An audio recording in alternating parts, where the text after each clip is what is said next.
आपका सब काम तो घर ही से हो जा रहा है, सोशल डिस्टेंसिंग का पालन भी हो रहा है। हाँ, अरे बहुत कुछ मैं कर रही हूँ। और तो क्या कर रहे हैं? मैं तो इंडिया नया कुछ चला रही हूँ, लोगों से वीडियो बना रही हूँ। मैं तो इंडिया नया कुछ चला रही हूँ, चीज गाड़ी के वीडियो बना रही हूँ।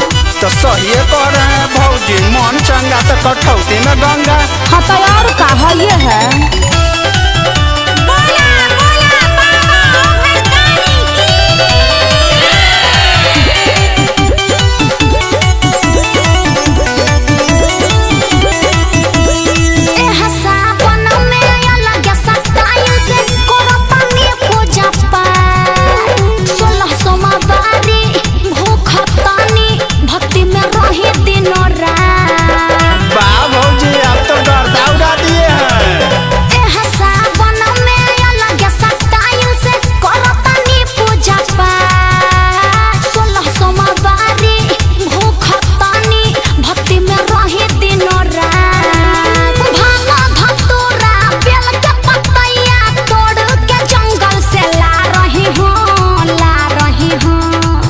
भौजी वाह, ऐसे ही लाते रहिए, आप बाबा को मनाते रहिए। हाँ देवर जी, दिल साफ है तो सब माफ है। ये तो ठीक है, और बताइए। मैं तो इंडिया नया कुछ चला रही हूँ, लोगों से वीडियो बना रही हूँ। मैं तो इंडिया नया कुछ चला रही हूँ, चीज गाड़ी के वीडियो बना रही हूँ। जारी रखिए भौजी।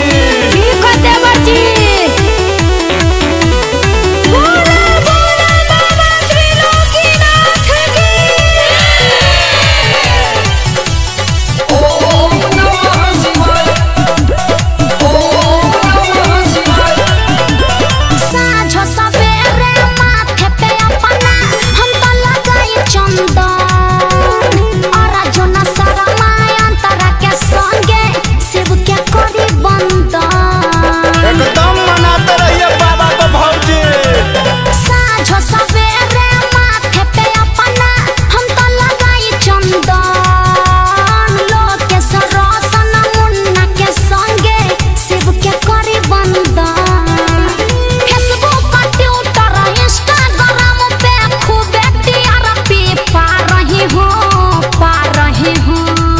भौजी आप तो स्टार हो गई हैं, ऐसे ही पाते रहिए, बाबा को मनाते रहिए। बाक देवर जी आप भी ना। तो आगे का प्लान बताइए।